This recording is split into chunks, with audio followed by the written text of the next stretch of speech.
Hello, and welcome to Cheers. That's one woman's opinion. I am your host, Carolyn Mills. I'm trying something new today, and I made my background, as you can see here, the picture of the character I chose for best dressed instead of going to the share screen and showing you. So I can do this and you can see. Of course, we'll talk about that later. But let me know what you think of this new technique. See, maybe we can keep doing it. So yeah, let me know what you think. So today we're looking at Cheers season 3, episode 7, Coach and Love Part 2. This episode first aired on November 15th, 1984. It was directed by James Burrows, written by David Angle, who sadly passed away in the 9/11 attacks with his wife. Guest cast Betty Ford as Irene Blanchard, Ellen Reagan as Sue Blanchard. She's not in this episode. She's only credited because of the two-part. Alan Blumenfeld as customer number one. Jason Tater as customer number two. He was also credit only and not actually in it. And Kelsey Grammer as Dr. Fraser Crane, and he was voice only. Oh, if you happen to see my arm, every so often it gets in the thing. I have carpal tunnel. I have it in both wrists, but this one especially bothers me, so I put my brace on. I'm having surgery supposed to be sometimes next month. I'm still waiting to hear. It's supposed to be mid-May, but that's why that's there. So Cheers is filmed in front of a live studio audience, was said by John Ratzenberger. In our cold open, Sam can't believe Carla is reading some National Enquirer type magazine. I couldn't see the title, so I'm not sure if it was the Enquirer. I assume not, because usually you can't use brand names. It's probably something similar, but not sure. Carla explains she doesn't read the articles. She just likes doing the crossword puzzles. Sam walks away as she does the puzzle, but his interest is piqued when she reads aphrodisiac found in every kitchen cabinet. Sam grabs a cocktail napkin and a pen. Carla figures out the answer is oregano. I looked this up to find out if oregano is actually an aphrodisiac, because I've never heard that. And it says traditionally it was because Aphrodite, in Greek mythology, spread oregano around, and apparently everybody got a little bit horny there. But it has not been scientifically proven to be an aphrodisiac. Just a tradition. Sam writes it down and puts it in his pocket as he says, trash. Where everybody knows your name plays. We see Norm's house as Norm tells someone about what happened with Coach last week. Someone turns out to be his dog, who barks and makes a Vera. Um, we hear Vera's voice. I do not believe this was George Wendt's wife, Bernadette Burkett. This time playing the voice of Norm. I mean, sorry, playing the voice of Vera. Because one, she's not credited, and usually she is. Um, and I don't hear really the voices anymore. But if I remember from when I could hear better, I don't believe it sounded the same. Um, I do have that unfortunate that I can't really hear the voices. As how each one sounds different and whatnot. So I have a little I forgot the word. Sorry. Totally brain shot right there. But y'all probably know what I'm talking about. Sorry. Okay. So we then go to Carla's house and she's waking up Anthony. Then we go to Cliff's house. He tells his mom about what happened last week. And then we see Diane's place. Fraser calls. She tells him about Irene's daughter, Sue, turning Sam down multiple times. After she hangs up, Diane turns on the TV. The Three Stooges is playing, and she says, Good Lord, aren't all the 8-year-olds in bed yet? We then get a cut to Sam's house. He is happy because the Three Stooges is on. I thought this was an excellent way to do the what happened last week catch up from part one to part two, going from house to house and seeing them at night talking to people. I really like that. It's one of the better ways to do it. It's better than your traditional last week on this episode. So it's nice when they do things like that. Kind of like the Semenko thing where Coach was doing the teleprompter, I think it was called, where he's doing the baseball line drawing things. After he hangs up, Diane turns on. Oh, sorry, messed that up. Aren't you glad that I don't edit anything? So you get to see when I screw up. It's like watching the old show with Dick. Dick. What's Dick's last name?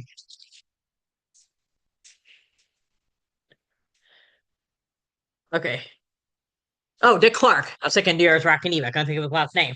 I don't forget the you older people, my age or older, might remember Dick Clark doing not the obviously he did New Year's Rockin' Eve, but I'm referring to the bloopers and practical jokes.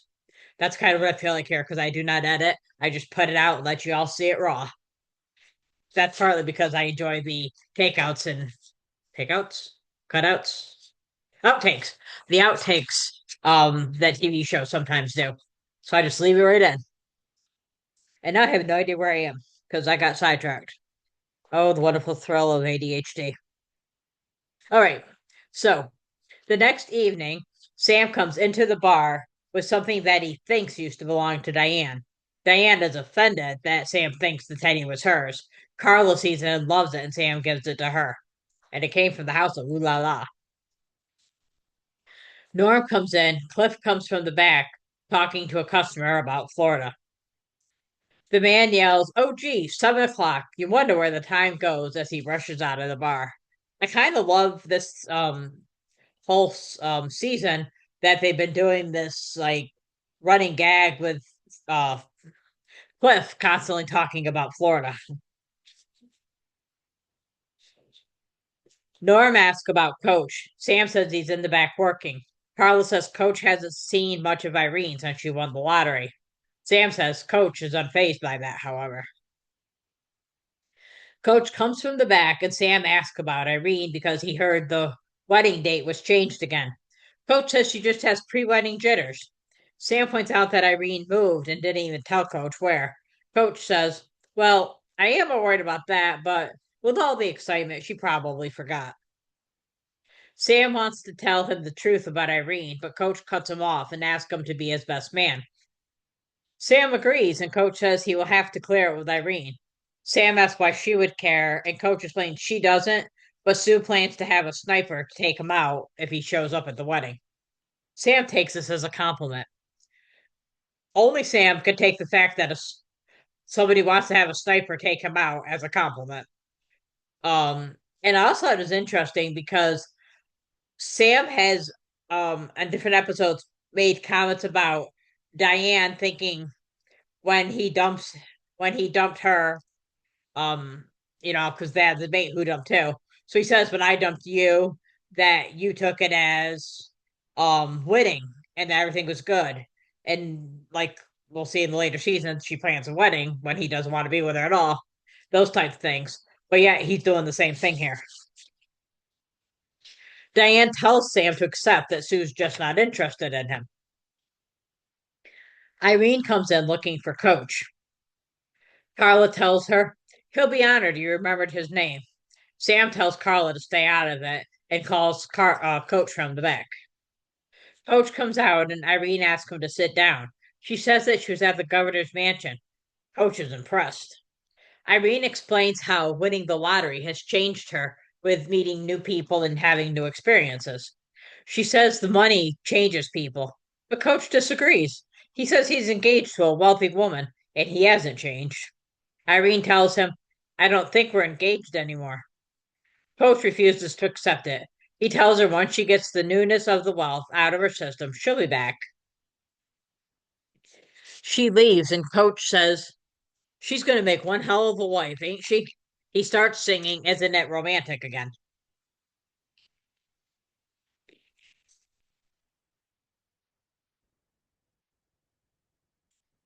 There's a commercial break. When we return, Coach comes into the bar wearing a tuxedo. Tuxedo. those of you who only listen to audio miss all the visual stuff that I do. Um, I recommend YouTube. You get to see more. Well, literally, you see everything because it's the only one that's not audio only. But yeah, I would recommend that if you'd like to see random visual stuff.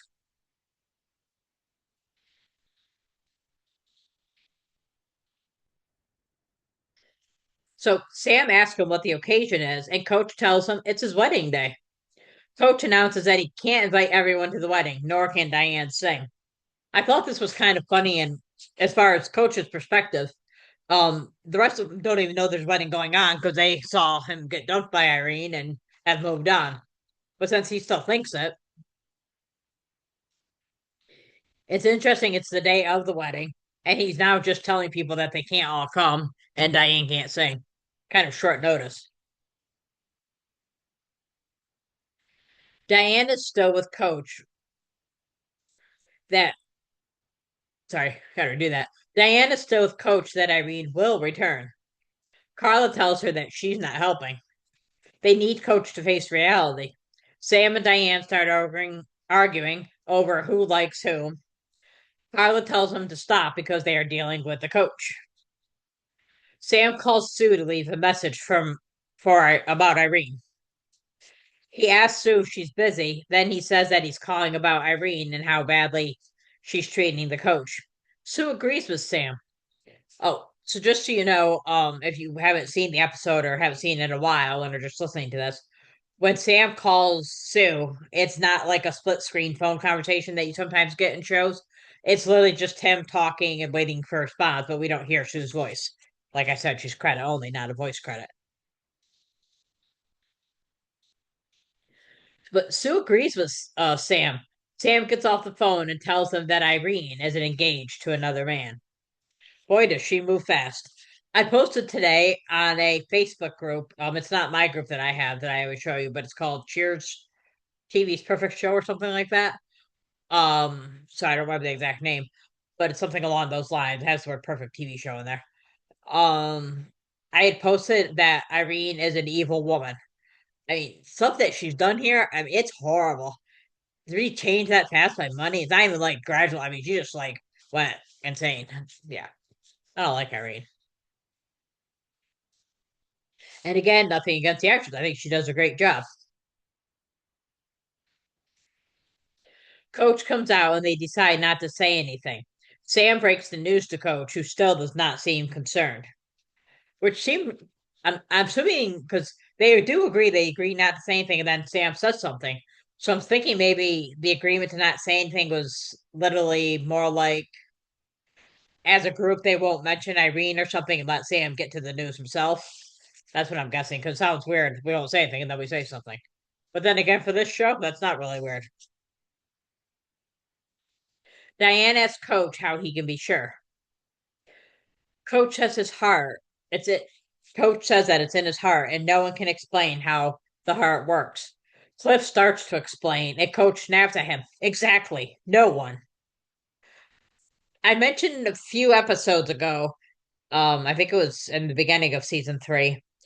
Coach seems out of character because he was snapping at Cliff a lot, and he's doing that here again. Kind of snaps is snappy, not his friendly self. I'm starting to think maybe like everybody else, Coach just can't deal with Cliff anymore. So maybe it's not out of character. It's just it's Cliff. Nobody can deal with the guy. So Coach says that Irene will be back before closing time. He starts singing, isn't it romantic again? Sam and Diane start going on again. Carla screams in agony as she drops to the floor. Nice sight gag. Closing time comes and Irene has not returned. Coach says he thought he knew her. Diane suggests that she, Sam, and Coach go out for pizza.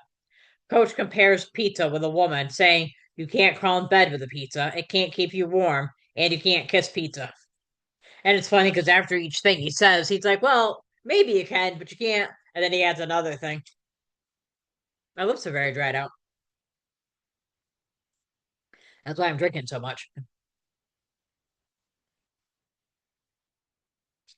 It's crazy because I drink water all the time. Yeah, lost my place. Pizza, kiss it. Okay. He says that he thought she would call right up until the last minute. He tells them that money changed Irene, and the three of them head out as the phone rings. Coach says, "Boy, life with her ain't boring." Diane urges him not to answer, but Coach says, "No, Diane, if she was thoughtful enough to call." He answers the phone but talks quickly, not allowing the other person to speak. He says she is better off with the rich guy. After he hangs up, Sam asks if he actually heard her voice. Coach explained he didn't have to, but he feels sorry for her. The phone rings again. Coach says, "That poor kid." As he heads up the stairs, Sam wants to answer, but Diane stops him, saying, "It's her." They head up the stairs singing, "Isn't It Romantic?" I gave this episode 4 out of 5 beer nuts. I love Coach's innocence.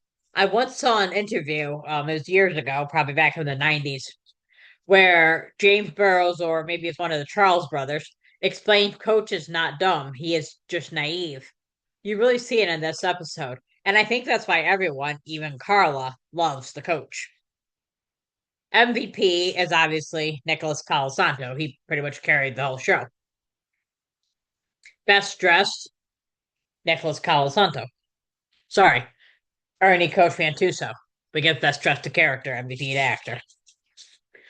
The Grand Slam line between Sam, Coach, and Diane.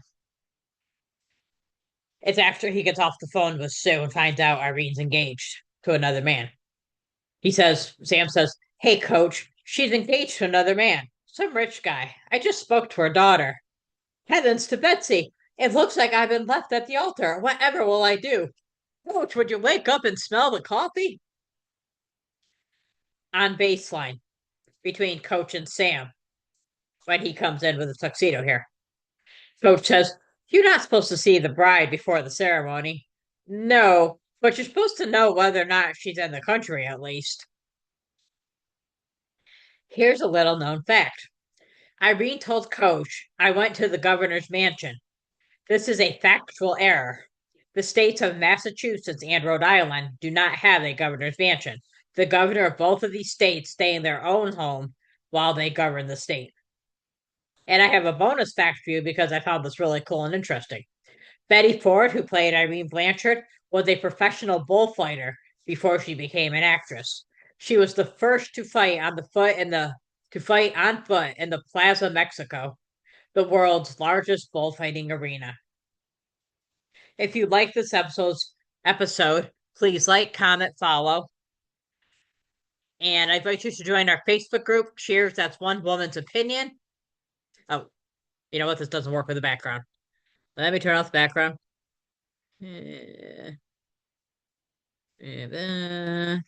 Background.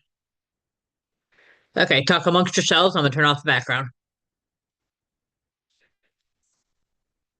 Virtual background. None. Okay, so now I can show the cards like I usually do. So, cheers. That's one woman's opinion. You can follow us on Instagram at Cheers One Woman's Opinion Podcast. You can follow us on Twitter X at One Woman Opinion.